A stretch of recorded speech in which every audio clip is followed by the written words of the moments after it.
Bienvenue sur Embarquons dans la nouvelle dimension. Embarquons dans la nouvelle dimension. Votre after work de tous les soirs démarre tout de suite sur Radio Topa. La rentrée scolaire est une période phare de l'année, tout autant pour les enfants et les ados que pour les parents. Entre stress et excitation, c'est un moment qu'il vaut mieux anticiper sereinement pour démarrer l'année scolaire sur de bonnes bases. Comment bien préparer la rentrée scolaire ? Eh bien, c'est le sujet que nous abordons aujourd'hui avec notre invité. À la technique, Dame Julie Keke, présentation Mirabel Habité.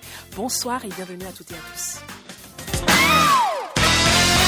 Radio Topa vous offre le meilleur after work de tous les temps. Embarquons dans la nouvelle dimension.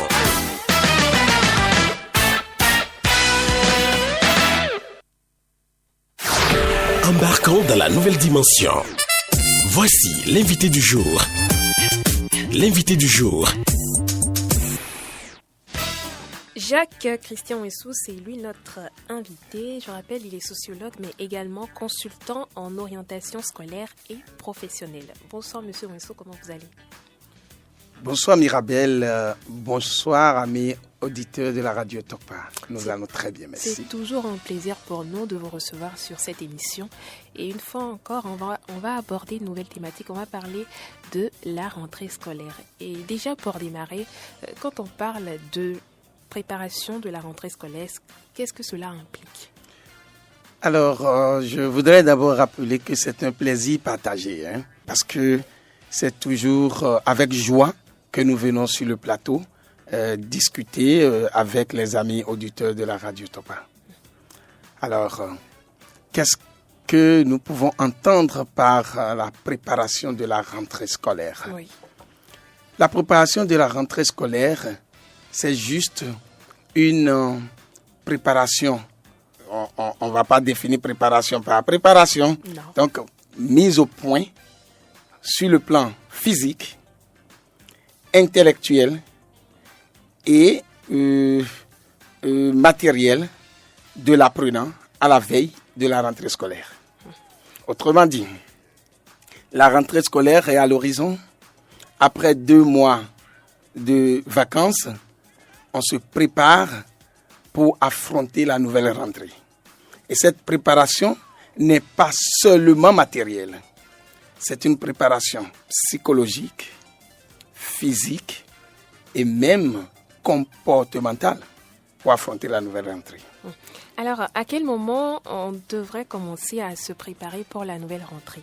Alors, on peut déjà se préparer pour affronter la nouvelle rentrée, d'abord à la veille des vacances. Quand je dis à la veille des vacances, c'est pour dire que lorsque l'année scolaire finit comme ça, la rentrée qui se prépare à l'horizon, il y a une préparation lointaine de cette rentrée qui commence. Parce que ça dépend de comment l'année est terminée pour l'apprenant.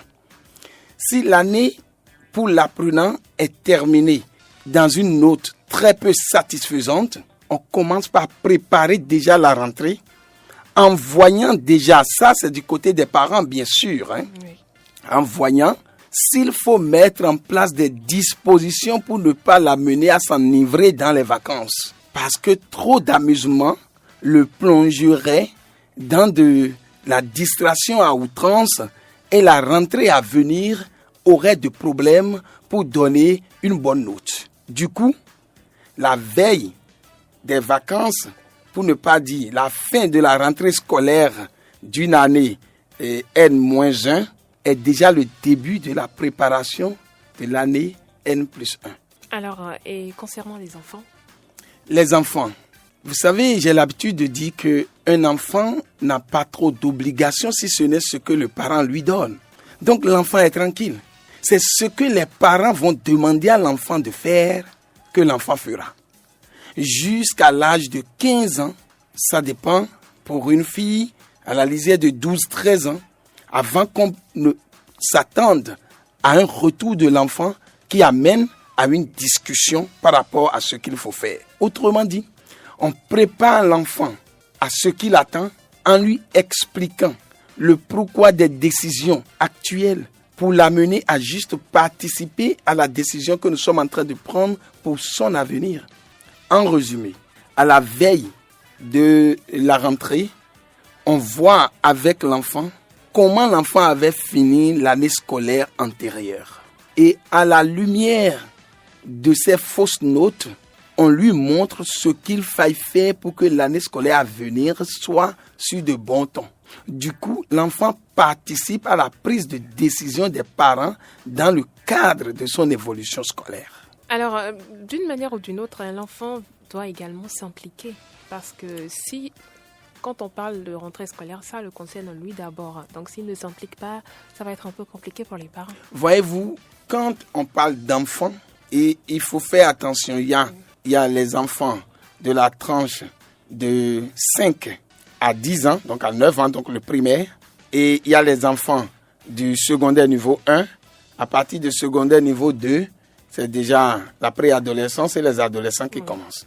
Donc, la préparation de la rentrée avec les enfants du primaire n'est pas la même chose que la préparation de la rentrée avec les enfants qui sont en train de faire les cours de stimulation et d'éveil.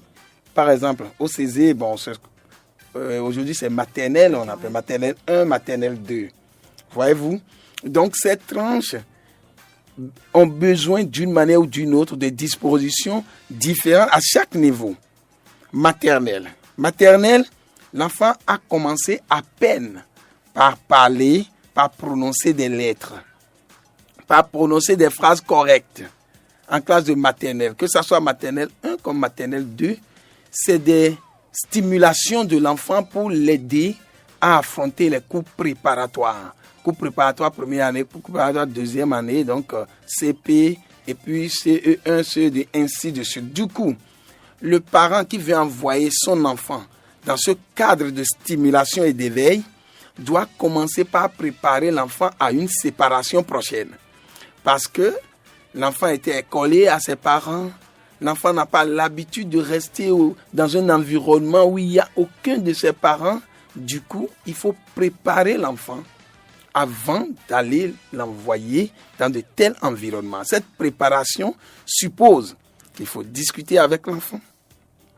Il faut lui expliquer que à partir de tel jour, il ou elle va commencer par fréquenter des gens qui n'ont pas l'habitude de voir, des lieux qu'il n'a pas l'habitude de fréquenter, et l'amener déjà à imaginer un tant soit peu ce qui pourrait l'attendre là-bas en lui présentant des livres de dessin, des livres qu'il peut tracer, parce que pendant les vacances, on lui a déjà montré que bientôt il va commencer par apprendre à écrire, par apprendre à parler autrement avec un monde où il y a beaucoup d'enfants de son âge. Et tout ceci, c'est pendant les vacances qu'on prépare l'enfant à cela. Avec, préparatoire. Allez-y. Justement, à propos des enfants, parlant des enfants de la maternelle, ce n'est pas toujours facile, vous savez. En début de rentrée, le premier jour, on assiste souvent à cette scène-là où vous voyez les tout petits qui crient. Mais c'est ça, c'est d'ailleurs pourquoi il faut préparer. Parce que si l'enfant, entre-temps, était préparé, oui, le jour-là, ça n'empêche pas qu'il ne s'accole pas à ses parents. Il va très bien s'accoler à ses parents. Mais puisque, entre-temps, psychologiquement, sur le plan affectif, il a été déjà préparé pour se détacher, en ce moment-là, le parent présent pourrait lui rappeler ce qui avait été dit. Je t'avais dit que tel jour, il y aurait telle chose. Alors, voilà, nous y sommes. Et attention, les enfants, après la séparation des parents, mais s'accommodent tout de suite avec l'environnement. Donc, il ne faudrait pas que le parent se dise « mon enfant est en train de pleurer, alors je reste ». Non. L'enfant va le faire parce que c'est ça que nous avons l'habitude d'appeler le dépaysement de l'enfant tout de suite à la rentrée des classes. Du coup, l'enfant qui vient dans un autre monde va se perdre un tout petit peu. Il va voir que le parent est en train de vouloir le laisser ou la laisser. Du coup, le parent va se dire, puisque je l'ai déjà préparé en amont, le jour-là, c'est normal, il va vouloir s'attacher à moi. Donc, on lui rappelle ce qui avait été dit. Du coup, l'enfant qui sera laissé, quelques minutes après, il prendra la température et il aura des amis. Et pour aider cet enfant à ne pas continuer par avoir peur d'aller à l'école, il faut que les parents, lorsqu'un enfant fait des crises de séparation pareilles, le parent doit revenir sur les lieux avec l'enfant. Il va revenir entre midi et 2 ou bien le soir. Oui. Et si c'est possible pour cet enfant, pour ce parent, le parent rentre dans la classe avec l'enfant, discute avec l'instituteur ou bien la maîtresse ou le maître qui est à côté, prend l'enfant, se promène dans l'école pour permettre à l'enfant de comprendre que là où il a commencé par fréquenter maintenant, là où il fera la majorité des heures, il sera avec des gens que les parents connaissent. Ce ne sont pas des étrangers pour autant. Du coup, le parent même vient dans l'école, montre à l'enfant les lieux, se promène dans l'école. Parfois même, ceci se fait avant la rentrée. Avant la rentrée des classes, le parent, s'il y a possibilité, va dans l'école avec l'enfant, lui dit, très bientôt, c'est ici, tu vas commencer la rentrée, dans telle classe, voilà ta directrice, voilà ta maîtresse. Et si l'enfant est acclimaté comme ça, le jour de la rentrée, même s'il commence cette crise de séparation, ça va s'apaiser aussitôt, après quelques minutes, lorsque les parents vont repartir. Et au primaire alors, qu'est-ce qu'il faut faire? Au primaire, on va séparer les cours préparatoires, première année, deuxième année, et puis les cours moyens, première année, deuxième année, des cours élémentaires. Bon, les cours élémentaires, première année, des cours moyens, c'est-à-dire CM1, CM2, on les sépare. Et qu'est-ce qui se passe? Lorsque l'enfant est préparé pour passer en classe de cours CI, cours d'initiation, on a l'habitude d'appeler vulgairement. Si éventuellement, cet enfant a déjà fait la maternelle, c'est facile à préparer cet enfant pour la classe des cours d'initiation. Mais si l'enfant n'a pas fait la maternelle, le travail qui avait été fait avec un enfant qui a commencé la maternelle, qu'on a assisté, qu'on a conduit, qu'on a essayé d'acclimater, ce travail sera fait avec l'enfant qui veut commencer les cours préparatoires première année. Ce qui suppose que l'enfant qui n'est jamais allé à l'école, il faut toujours lui donner le goût de l'école et l'amener à accepter les nouveaux amis, à accepter l'environnement qu'il aura affronté, l'amener même à accepter la pression par rapport aux heures de cours et la concentration qu'il sera obligé de faire très bientôt. L'enfant qui a déjà commencé et qui va en classe de CP2, CE1, CE2, ça continue toujours, le dépaysement après chaque rentrée, c'est-à-dire après chaque vacances, 2 mois à la maison, ce n'est pas... On oublie parfois tout. Les parents ont l'obligation de rappeler dans les vacances déjà qu'il faut faire attention quand l'enfant s'amuse trop. On doit lui rappeler si éventuellement l'année antérieure, vous voyez, je reviens toujours dans l'année antérieure.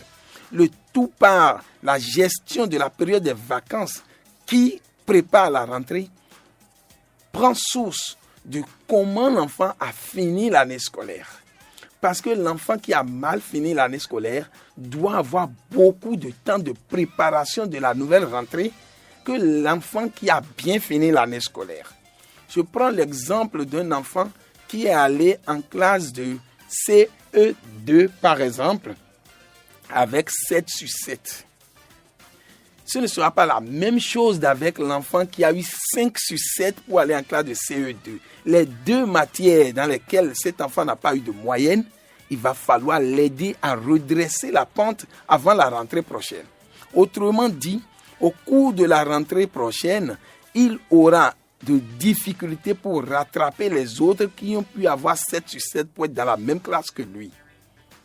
Du coup, tous les parents doivent partir des résultats de fin d'année pour préparer l'année suivante. Donc, les vacances, si les vacances, l'enfant, on va lui laisser le temps de s'amuser, de se distraire pour se reprendre mieux et commencer la rentrée, ça dépend de comment il a fini l'année. Maintenant, quel que soit quelle que soit la note sur laquelle l'enfant a fini l'année, l'année qui suit, donc la préparation de la rentrée à venir, a besoin des points essentiels pour l'enfant.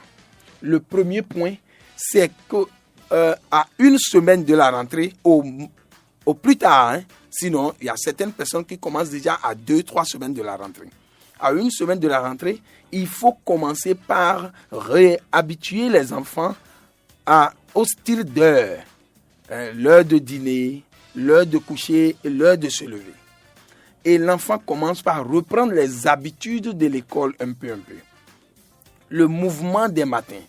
Parce que pendant les vacances, les enfants parfois restent au lit jusqu'à 8h30, 9h avant de se retrouver.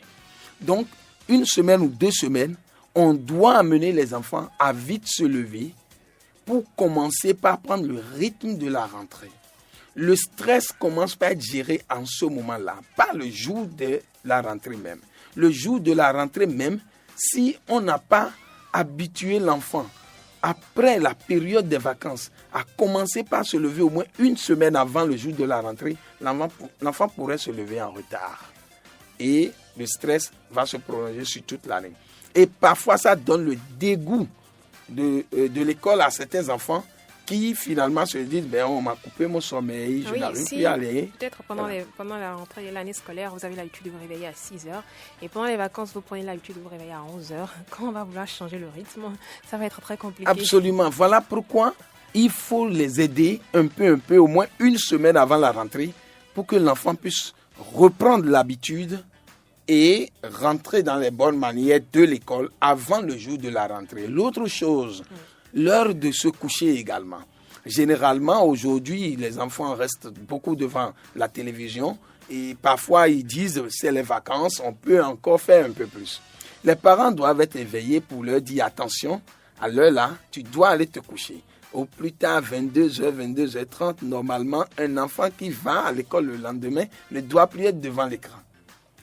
Donc, si le parent ne commence pas tout de suite par le faire, l'enfant pourrait, le jour de la rentrée, avoir un dégoût parce qu'il constatera juste que sa santé n'arrive pas à prendre le pli de la rentrée scolaire. Ouais. Allez-y. Il y a un autre point qui concerne la préparation matérielle. La préparation matérielle de la rentrée. La préparation matérielle de la rentrée suppose que l'enfant, déjà 1 ou 2 semaines de la rentrée, a déjà commencé par voir ses fournitures scolaires.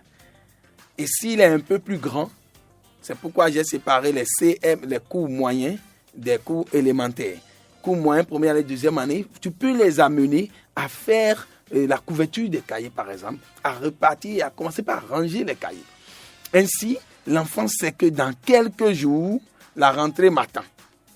Donc, les fournitures scolaires qui commencent par se présenter les soirs, quand papa rentre ou quand maman rentre, quand on commence par ranger les cahiers, quand on commence par couvrir les cahiers pour s'apprêter, quand on commence par apprêter les sacs et autres, l'enfant se prépare déjà psychologiquement à partir de ces matières qui se présentent devant lui, alors, à une rentrée prochaine pour continuer les classes.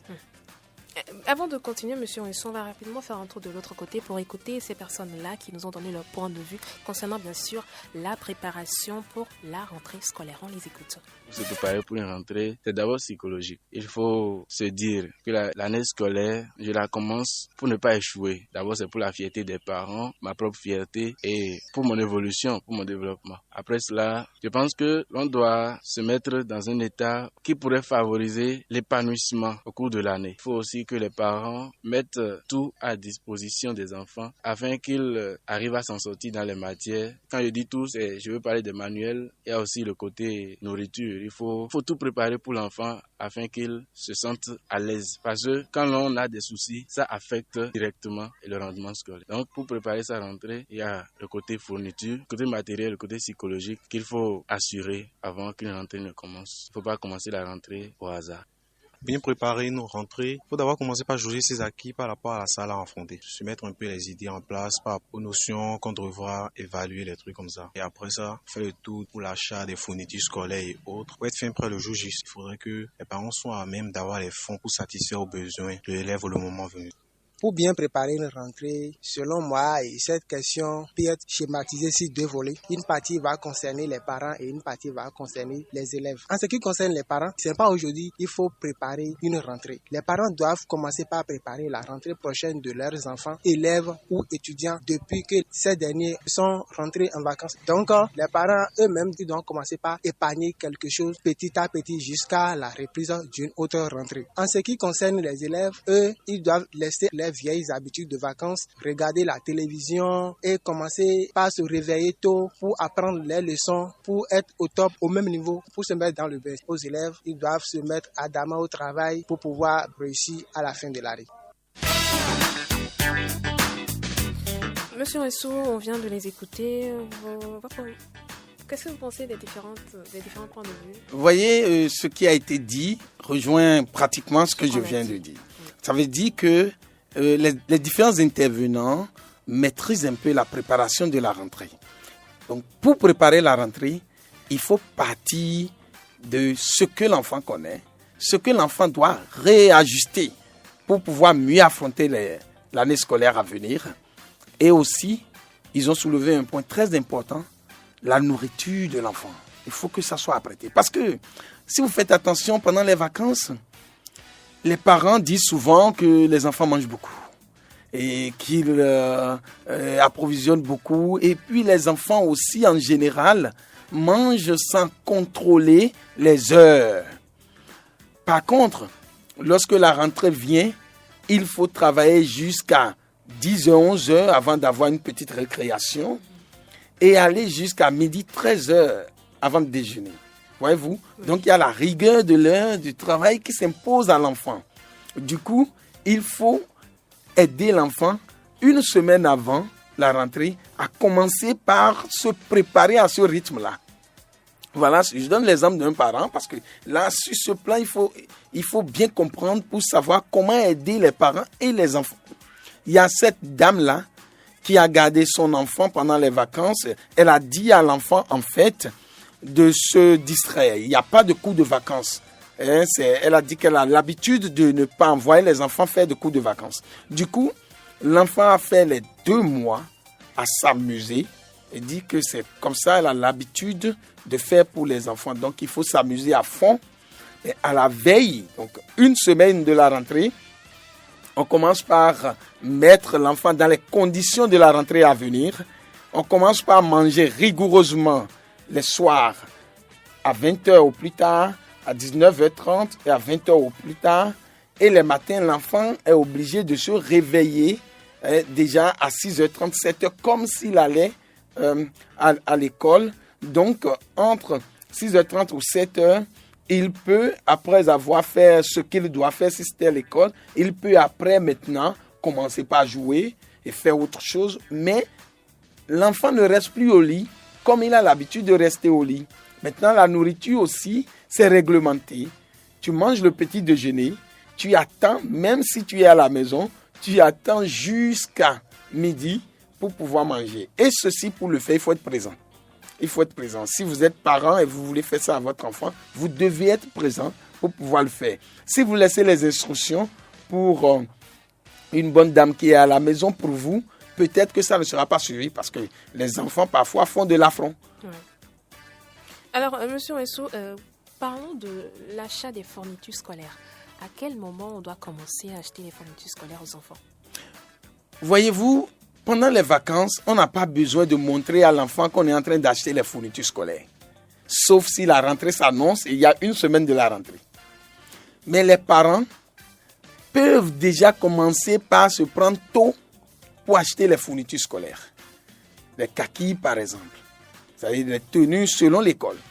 Et puis, apprêter tout pour que l'enfant, à une semaine, lorsqu'on va commencer par lui annoncer la rentrée prochaine, que l'enfant se sente motivé par la présence des fournitures, la présence de la tenue, ainsi de suite, pour que la stimulation qui amènerait l'enfant vers les cours soit motivée non seulement par ce qui est là, mais également par les paroles réconfortantes et rassurantes des parents pour que l'enfant puisse se dire, si je vais à l'école, c'est pour mon bien, le bien de mes parents et le bien de ma famille.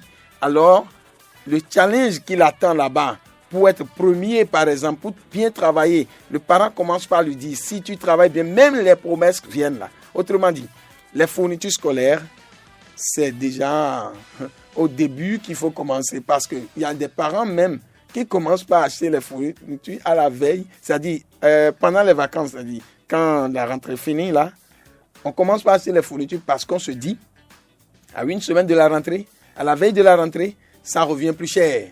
Du coup, il faut vite avoir suffisamment de stock pour ne pas avoir à acheter à la veille de la rentrée. Du coup, la préparation sur le plan des fournitures scolaires, ça se fait même au cours de l'année scolaire. Mais il y a des parents qui attendent les dernières, peut-être la veille de la rentrée pour le faire. Et là, si vous les voyez, ils subissent les frais. Parce que là, c'est plus cher et il y a... Mais s'ils ne le font pas, justement, c'est parce qu'ils se disent qu'ils n'ont peut-être pas les moyens pour le faire tôt. Oui, voilà. Là, on ne peut pas leur refuser parce que c'est lorsqu'ils ont les moyens qu'ils vont pouvoir dépenser pour pouvoir satisfaire le besoin actuel. Cependant, il est très bon que vous ayez les moyens ou non de faire l'effort au maximum d'acheter les fournitures, ne serait-ce que les cahiers, les bics, les premiers besoins avant une semaine de la rentrée pour que l'enfant se sente motivé. Dans le cas contraire, l'enfant perd une motivation d'aller à l'école pour apprendre. Et là, c'est beaucoup plus sur les enfants qui sont dans les cours moyens, les cours élémentaires. Ça ne se sent pas trop sur les enfants de cours préparatoires. Mais CE1, CE2, CM1, CM2 et même le collège, ça se sent tout de suite s'il n'y a pas de motivation en amont. L'enfant n'arrive pas à vite prendre le pouls des choses lorsqu'il sera en classe. Et là, l'enfant perd 1 mois, 2 mois et se retrouve en janvier avec beaucoup de lacunes et on commence pas à travailler sur ça. La préparation de la rentrée pour un enfant qui passe en classe supérieure et pour un enfant qui reprend une classe, est-ce que ça se passe de la même manière? Non. Un enfant qui reprend une classe, on ne peut pas préparer sa rentrée de la même manière qu'un enfant qui passe en classe supérieure. L'enfant qui reprend une classe, psychologiquement se dit, je connais déjà tout. Il y a même, je connais un enfant, le jour où ils ont donné les résultats et il a échoué, il se dit, si seulement on pouvait me faire encore composer, c'est sûr je vais réussir. Ça signifie quoi? Quand tu vas présenter à cet enfant les sujets qu'il a eu à composer il y a quelques mois, et on l'a déclaré refusé, on a refusé son admissibilité là, il est prêt à encore affronter ces sujets-là. Ça veut dire que les cours qu'il a reçus, tout ce qu'on fait dans cette classe, il a déjà eu une fois.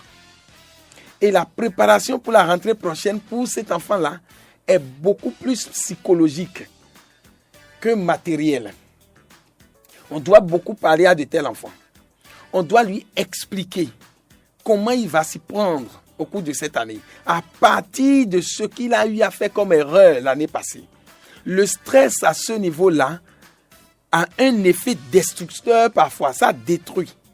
Parce que l'enfant qui a déjà fait la première fois la classe et qui revient a tellement envie de bien faire que le stress qui le pousse en action l'amène à causer de dégâts de réussite. Autrement dit, la productivité n'est pas ce que ça doit être.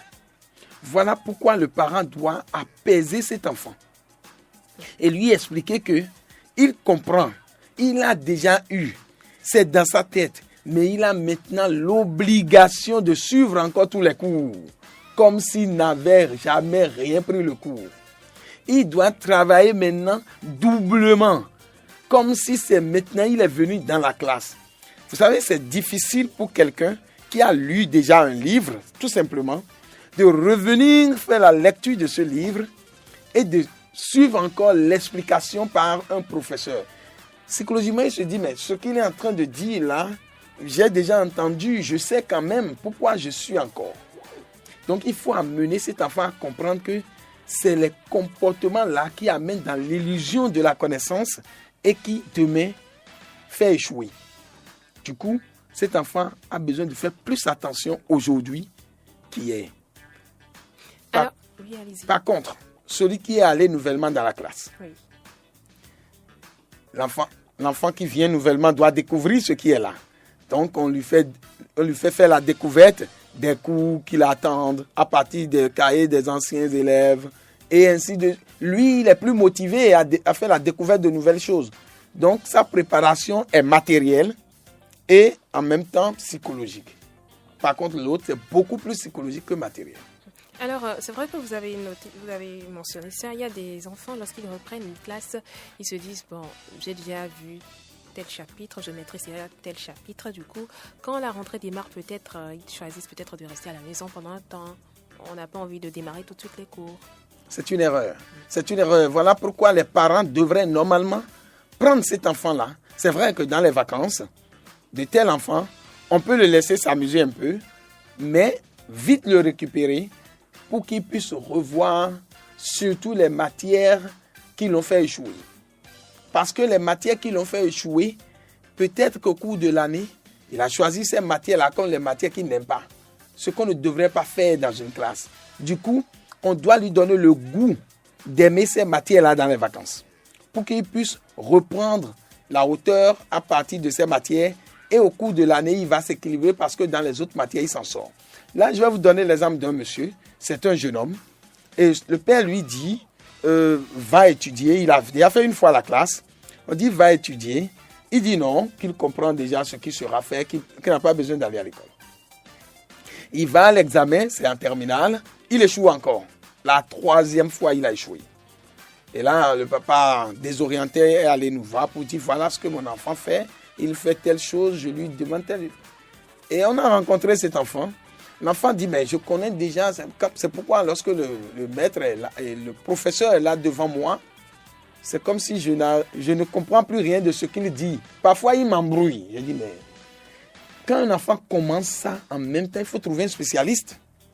Et ça se fait au plus tard en janvier, au plus grand temps, parce que l'enfant aura le temps de faire octobre, novembre, décembre, et en janvier déjà, l'enfant sait dans quelle matière j'ai de difficultés et qu'est-ce que j'ai comme posture en face de mes professeurs. Parce que tant que le cours n'est pas bien suivi, tant que les explications du professeur ne sont pas bien comprises par l'enfant, par l'apprenant aura des difficultés à rendre compte. L'apprenant ne pourra jamais bien faire le rendu final. Alors, Monsieur Rousseau, quand un apprenant change d'établissement, par exemple, c'est un nouveau, il n'est pas habitué, c'est nouveau pour lui, il n'est pas habitué peut-être à cette école ou à ses camarades de classe, c'est également un changement pour lui.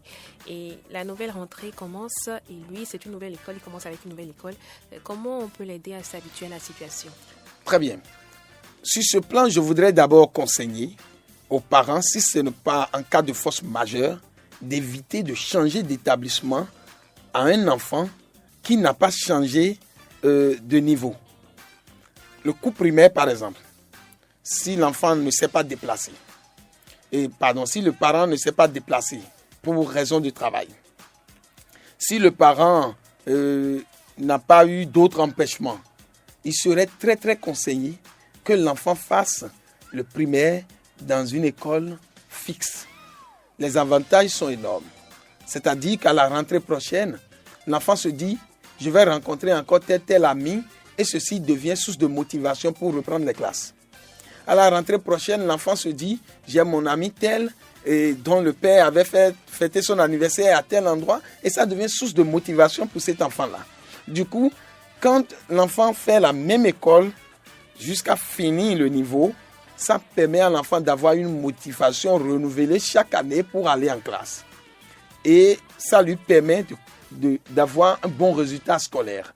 Et le suivi de l'enfant est beaucoup plus facile. Maintenant, l'enfant à qui on a changé d'école, oui, il faut faire exactement, quel que soit son niveau, il faut faire exactement comme on a dit au départ. Lui faire découvrir l'école. Lui parler, motiver en quelque sorte cet enfant pour que l'enfant puisse aimer aller dans cette école-là pour avoir de cours. Si possible, faire la visite de l'école avec l'enfant avant le jour de la rentrée. coup, le jour de la rentrée, c'est le jour que vous découvrez l'école, vous, parents, en même temps que l'enfant. Vous devez rentrer dans l'école avec l'enfant, aller voir sa classe, lui choisir même de place parfois. Et le premier jour, l'enfant saura que le parent l'a amené dans l'école. Et en attendant qu'il n'ait d'amis ou qu'elle n'ait d'amis, le parent va toujours rassurer l'enfant sur ce qui se fait. Et après le premier jour arrivé à la maison, le parent sera encore là pour lui demander comment ça s'est passé lorsque je t'ai laissé. Et ceci donnera une confiance à cet enfant pour toujours continuer ce que le parent l'a amené à faire le premier jour. En conclusion, si on change d'école à un enfant, il faut aider l'enfant à découvrir l'école, à avoir une facilité de relation dans l'école. Et là, si le parent l'amène, c'est plus facile. Mais si le parent ne l'amène pas et le laisse au portail et retourne, l'enfant sentira les brins de dépaysement et les premiers amis que l'enfant aura pourraient le décourager et lui donner le dégoût de l'apprentissage. Alors, quand on se prépare pour la rentrée scolaire, il y a également le premier jour de la rentrée. Quelles sont les dispositions à prendre le premier jour de la rentrée? Alors, le premier jour de la rentrée, quel que soit le niveau, oui, il faut que les parents soient présents, quel que soit le niveau.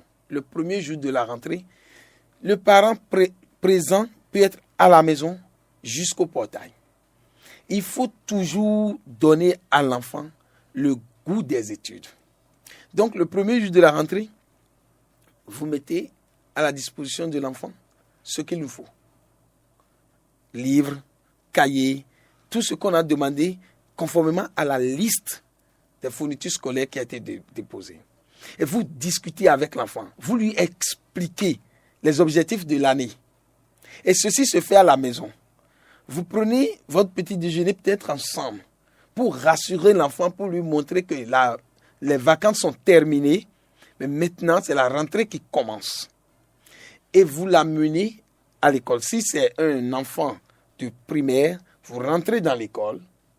Si c'est une école que l'enfant avait fréquentée l'année passée, donc vous ne lui avez pas changé d'école, vous rentrez dans l'école au moins et vous le laissez, vous saluez les responsables qui sont là. L'enfant constate par cette action que vous êtes en relation avec les apprenants. Du coup, l'enfant se sent dans sa famille, encore dans l'école. Mais si vous laissez l'enfant au portail et vous continuez, sans faire ce pas, l'enfant pourrait se sentir un peu dépaysé. Il va regarder derrière, il va voir le parent en train de partir et peut-être il va pleurer et sentir une démotivation scolaire. Là, quand ils sont tout petits, pour les adolescents, le parent qui doit le suivre jusqu'à l'école, parfois c'est gênant. Non. Pour certains Nous avons parlé d'adolescents. Et quand vous parlez d'adolescents, vous êtes déjà au collège. Bon, au collège déjà, voilà. Peut-être en classe de 3e ou en classe de seconde. Mais là, vous n'êtes pas obligé de rentrer dans l'école. Voilà. Mais je vais vous donner l'exemple d'une dame qui a suivi en classe de 4e, et ça c'est intéressant. En classe de 4e, a suivi jusqu'à trouver une place pour sa fille. Et qu'est-ce qui s'est passé en janvier? Lorsqu'on l'a invitée pour faire le point dans l'école, on lui a dit que sa fille est distraite, qu'elle est derrière, qu'elle ne fait pas bien les cours. Et là, elle a dit, au début de la rentrée, j'ai choisi la place de devant à ma fille. Qui est-ce qui l'a amenée derrière? Et à cette question, la directrice qui était en train de présider la séance lui a dit, attention, lorsque moi je suis allé dans la classe, je l'ai vu derrière. Et c'est le jour-là qu'on a expliqué que c'est l'enfant distrait qui est allé trouver un ami qui l'a amené derrière. Donc c'est important aux parents, parfois de rentrer, de choisir la place des enfants en tenant compte de leur personnalité. Parce que quand tu connais ton enfant, tu sais que dans une distraction à outrance, l'enfant ne pourra pas suivre le cours. Alors ne laisse pas cet enfant au portail. Rentre à l'intérieur, choisis la place toi-même. Parce que c'est encore un enfant. Tant que l'enfant n'a pas dépassé la préadolescence, l'adolescence, pour avoir la raison et décider, donc 19 ans, 18 ans, 19 ans, 20 ans, c'est toujours un enfant à suivre, à conduire et à assister. Alors, on va parler à présent, et avant de terminer, de l'implication des enseignants, parce qu'ils ont également leur part de responsabilité pour quand même aider les enfants à être à l'aise, à s'habituer quand même à l'année scolaire qui vient de démarrer et tout, aider les enfants à démarrer les cours dans de très bonnes conditions.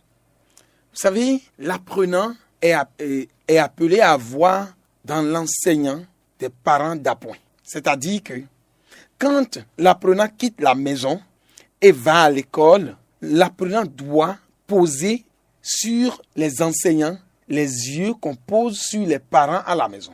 C'est pour que ceci soit bien fait que le parent, tout à l'heure j'ai dit que le parent doit rentrer dans l'école et saluer même les enseignants qu'il y a là pour que l'enfant constate qu'il y a en quelque sorte une délégation de pouvoir quand il est dans l'école. Donc les enseignants doivent savoir, et d'ailleurs ils le savent, c'est leur métier, ils doivent savoir qu'ils sont des parents maintenant, qu'ils sont des éducateurs. Au-delà de l'instruction qu'ils auront à donner, ils doivent éduquer les enfants qui sont avec eux pour leur permettre de devenir des citoyens, des citoyens responsables. Donc, le premier jour de la rentrée, l'éducateur doit donner le goût du travail bien fait à l'apprenant. En commençant d'abord et avant tout par une bonne présentation et un très bon accueil de l'apprenant. Je suppose un instant que le parent a fait tout son travail, a motivé l'enfant jusqu'à l'école, l'a fait asseoir et le parent part autour de l'enseignant.